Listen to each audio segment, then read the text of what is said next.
All right, so I think over the last couple of weeks, there's been a pretty identifiable shift in the U.S. policy towards the Russian invasion of Ukraine. So I got a couple different clips here for you guys, some from Republicans, some from Democrats, and some from the Biden administration themselves, who are basically confirming that they don't really view this as a means to defend the Ukrainian sovereignty, to push for a diplomatic settlement as aggressively and as urgently as possible. And they're basically coming out at this point and just saying the quiet part out loud that they do in fact view this as a proxy war with Russia and an opportunity to weaken their perceived political adversary. So here to start us off, we got Seth Moulton from Massachusetts. He is a Democrat, and he went on Fox News and again basically says the quiet part out loud in this clip.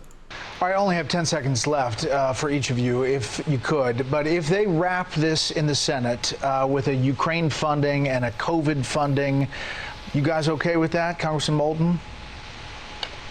Look, I'm going to support it because it's the right thing to do for Ukraine. I mean, obviously, there's a lot of politics involved, and there will be domestic debates here at home about other policies and whatnot. But at the end of the day, we've got to realize we're at war. And we're not just at war to support the Ukrainians. We're fundamentally at war, although it's somewhat through a proxy, with Russia, and it's important that we win. Congressman.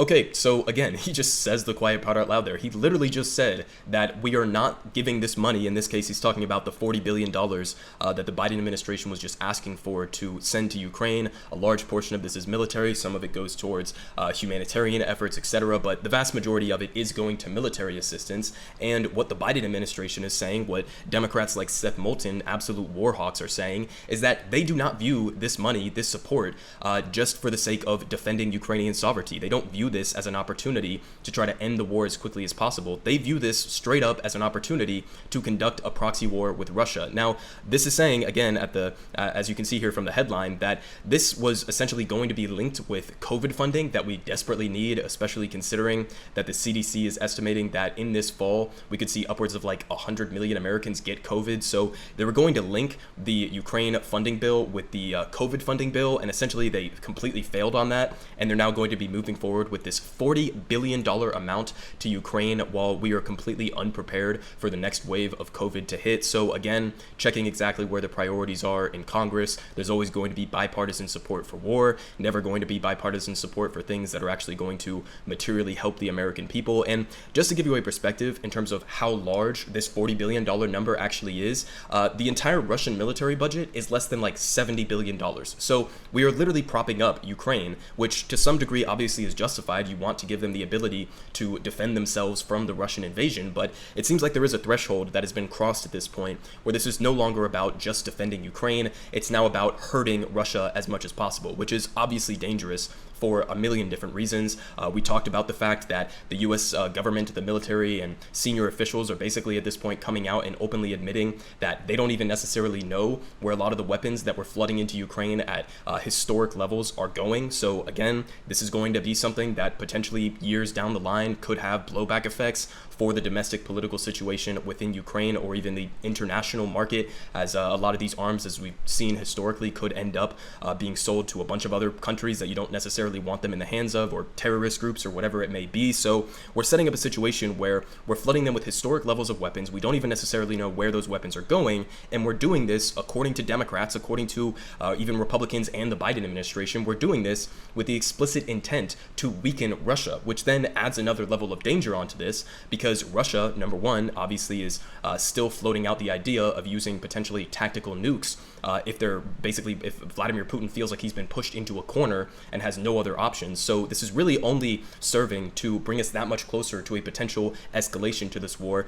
whether it's through those tactical nukes, whether it's through dragging in NATO, whether it's through dragging in the US directly. So all of this is a very volatile and dangerous precipice that we're bringing ourselves right up to the line on right now in terms of how Vladimir Putin could interpret our participation in this war. And again, even just, not even on the substance of it, but even just on a rhetorical level, if you believe this in your heart of hearts, that this is a proxy war with Russia and that the goal is just to weaken Vladimir Putin's position in Russia, well, that's not even smart on a strategic sense or on a rhetorical sense, because that's just feeding into Vladimir Putin's nationalist propaganda at home, where he's trying to portray this entire war as if it's Russia being attacked by this offensive NATO or this offensive presence of the United States in this instance. And he's basically just coming out and giving Vladimir Putin that propaganda ammo to say, yes, this is how the West is viewing it. The West is viewing this as a chance basically to destroy Russia as it currently exists right now. So not really smart on any of the fronts there, but again, we had a take here from Dan Crenshaw, an absolutely batshit insane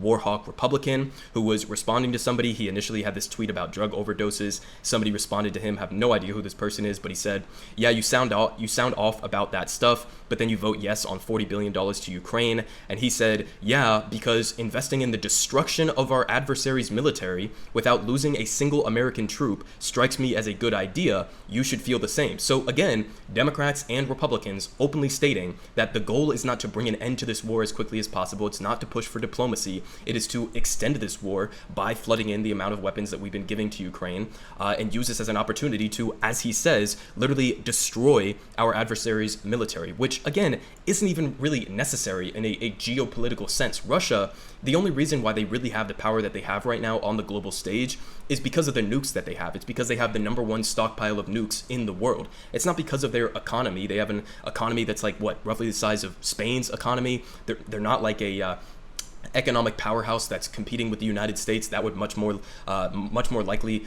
be someone like China, for example. But what is even the strategy here? Why do you feel the need to weaken our political adversary in Vladimir Putin in this circumstance? And that isn't me saying that I like Vladimir Putin. Obviously, in an ideal world, he's an oligarch, capitalist, imperialist. I don't support him. But at the end of the day, we have absolutely no idea if whoever would take his place, if we successfully pushed him out of power, that they would be better, or that this would lead to anything other than him feeling like he's backed in a corner and lead him to escalate the situation, and again potentially start using the idea of like tactical nukes or escalating the military presence in Ukraine, which is not going to be good for the US, not going to be good for Russia, and definitely not going to be good for the people of Ukraine. So again, not really a coherent strategy here from the US government, but they are in fact using this as an opportunity, just again here straight from the Biden administration, saying that they want to weaken Russia. So even CNN, a corporate media outlet that typically is fully in line with the WARHAWKs in Washington, D.C., is coming out and openly admitting that this is a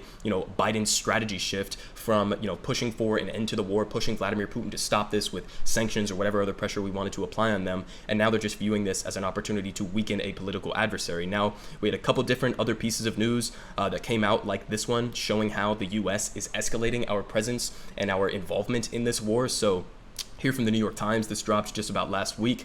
U.S. intelligence is helping Ukraine kill Russian generals, officials say. So again, you can say this is a good thing, a bad thing. I'm not a fan of these Russian generals. I don't really give a fuck that they're dead. But at the end of the day, if the U.S. is openly coming out and saying that we are giving Ukraine the military support, the intelligence support, in order to completely wreck the Russian military, well, how is that going to be interpreted in the deranged mind of somebody like Vladimir Putin? Is this actually effective? Is this going to bring about a quicker end to the war? Is this going to help for the future stability of Ukraine? I don't know the answers to that. Obviously, nobody can predict the future, but it seems like we have, again, crossed that threshold where this is no longer about ending this war. It's no longer about pushing for a diplomatic settlement. This is really, at this point, just about trying to weaken Vladimir Putin and weaken Russia, which, again, you can want that in an ideal world to happen while also recognizing that this strategy of going about doing it in this way could just lead to an escalation that would be worse for all parties involved in this. So, I just wanted to update you guys on the war in Ukraine, on the U.S.